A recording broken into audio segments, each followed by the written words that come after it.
अस्सलाम वालेकुम तमाम दोस्तों को 4P मार्केटिंग की तरफ से अस्सलाम वालेकुम वरहमतुल्लाहि वबरकातुहू। आज मेरे मौजू जो आज मैं आपसे बात करना चाह रहा हूँ बड़ा ज़बरदस्त मौजू है।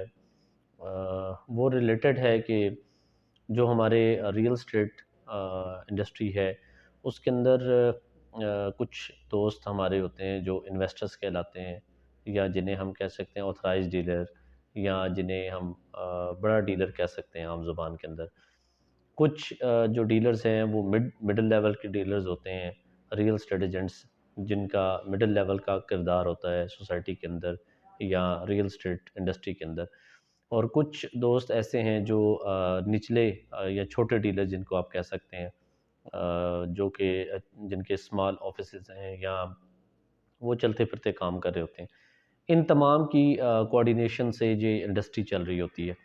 तो अक्सर मैंने जो चीज़ देखी है वो ये है कि हमारे जो लोअर या छोटा डीलर है, वो अगर कोई पार्टी या कोई जो है इन्वेस्टर, छोटा इन्वेस्टर, जब वो बड़े ऑफिसेज़ में लेके जाता है या बड़े डीलर के साथ उसकी डीलिंग करवाता है, तो अक्सर उनका जो कमीशन है या उनकी जो शेयरिंग है, वो बड़ा डीलर जो है वो स्किप कर देता है या उसको पे ऑफ नहीं करता। और बाद में पता चलता है कि वो जो पार्टी है वो डायरेक्ट उसके साथ एसोसिएट हो गई है और वो उसके साथ कंटिन्यू कर रही है।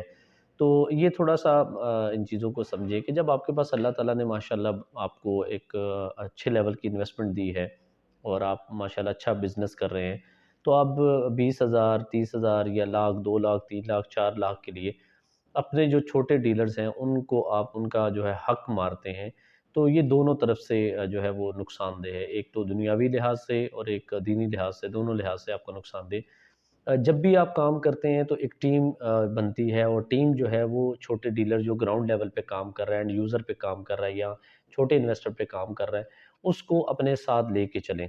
बल्कि उसको आप कॉन्फिडेंस दें और उसको इंश्योर करें कि अगर वो आपके ऑफिसेज़ में कोई पार्टी लेके आता है या किसी से मीटिंग करवाता है, तो आप उससे डायरेक्ट ना हो, बल्कि उसको हर स्टेज के ऊपर आप इन्वॉल्व करें। इससे ये फ़ायदा होगा कि वो हमेशा आपकी टीम का हिस्सा रहेगा।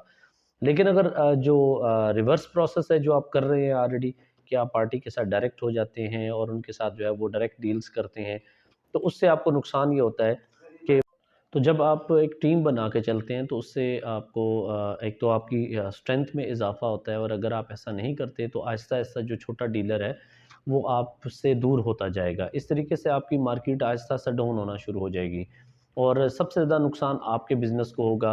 बज़ाहिर आपको लग रहा होता है कि मेरे पास इन्वेस्टमेंट है, मेरे पास पैसा है, तो मेरे लिए कोई प्रॉब्लम नहीं है। लेकिन आप आहिस्ता-आहिस्ता यहाँ पे बहुत ज़्यादा लोग मार्केट में बड़े-बड़े नाम आए और आज उनका नाम कोई नहीं लेता और उनकी जगह पे कोई और नए चेहरे आ गए हैं। तो कोशिश किया करें कि हज उम्रे कम कर लिया करें, अपने एक्सपेंस को कम कर लिया करें, बल्कि अपने बिज़नेस में से अगर किसी का शेयर ₹10,000 बनता है तो आप उसको 12 दिया करें। छोटा डीलर जो है वो भाग-दौड़ ज़्यादा करता है, तो उससे उसको फ़ायदा होगा, उसको और कॉन्फिडेंस बिल्ड होगा, वो और खुशी के साथ काम करेगा, तो आपकी एक बड़ी ज़बरदस्त टीम बिल्टअप होना शुरू हो जाएगी। और रियल एस्टेट का जो काम है वो सिंगल पर्सन का काम नहीं होता, ये एक टीम वर्क होता है। और आज देखें, मैं अगर एक ब्रांड का नेम लूँ स्काई मार्केटिंग का, तो स्काई मार्केटिंग जो है उस्मान साहब इज़ सिंगल अलोन कुछ भी नहीं है। उन्होंने एक टीम बिल्टअप की है, इसीलिए तो उन्होंने एट द एंड देखें कितने अरसे बाद उन्होंने डीलर रजिस्ट्रेशन का सेटअप लॉन्च किया है। तो उसके पीछे एक वजह है कि उनको ये आइडिया है कि डीलर्स के बगैर मैं कामयाब नहीं हो सकता। आप चौधरी मजीद साहब का नाम लेते हैं तो उधर भी देखें तो वो डीलर्स की कॉन्फिडेंस से यहाँ तक पहुँचे हैं। साद ज़मान साहब को अगर देखें तो उन्होंने भी ऑथराइज़्ड डीलर का एक सेटअप बनाया है। ठीक है? तो ये सारे जितने भी बड़े लोग हैं, ये भी डीलर्स के साथ चलते हैं, डीलर्स को अपने साथ लेके चलते हैं। तो हमारे जो यहाँ पे बड़े नॉन डीलर्स हैं, जो रियल एस्टेट एजेंट्स हैं, बड़े लेवल पे, बड़े इन्वेस्टर्स हैं, उनको इस चीज़ का ख़्याल रखना चाहिए कि वो अपने छोटे डीलर भाइयों का हक मत मारें, बल्कि जो शेयरिंग आपने उनसे डिसाइड किया, उनको वो पे ऑफ करें, उनके कहे बगैर पे ऑफ किया करें, ताकि उनको कॉन्फिडेंस शेक ना हो। और आप जो सेटअप बना रहे हैं, बिज़नेस सेटअप बना रहे हैं, उसके अंदर उनकी शेयरिंग होनी चाहिए। उससे आपके रिस्क में भी इज़ाफ़ा होगा और अल्लाह ताला आपसे खुश होगा, क्योंकि जब आप किसी के साथ कोई बात कर लेते हैं, तो उसमें आप या अमीन हो जाते हैं, उसके शेयर का आप अमीन हैं, तो आप अपनी अमानत में ख़यानत मत करें। कोशिश करें तमाम भाई आपस में ताउन किया करें। और दूसरी मेरी सबसे गुज़ारिश है कि रेट की स्टेबिलिटी को इंश्योर किया करें। ऐसा रेट मत कोट करें जो मार्केट में होता ही नहीं है, और आप उस सस्ती चीज़ के चक्कर में अपने छोटे मतलब अपनी डील के चक्कर में जो है वो उस एरिया का रेट डाउन कर देते हैं।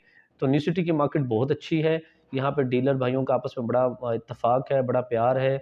तो कुछ लोग जो नए आए हैं या जो पुराने हैं, उनके कुछ अगर लेन-देन के मामलात हैं, उन्हें वो क्लियर करें और अपने डीलर हज़रात के साथ अच्छा बर्ताव करें। ये मार्केट उनकी वजह से है, आपकी वजह से है, एक-दूसरे के ताउन की वजह से है। मुझे उम्मीद है कि मेरे मैसेज को पॉज़िटिव लिया जाएगा, और इंशाअल्लाह मैं किसी को हिट नहीं कर रहा। ये तमाम के लिए, एक जनरल पब्लिक के लिए एक मैसेज है, तमाम डीलर भाइयों के लिए मेरा मैसेज है। Thank you so much. अल्लाह हाफ़िज़।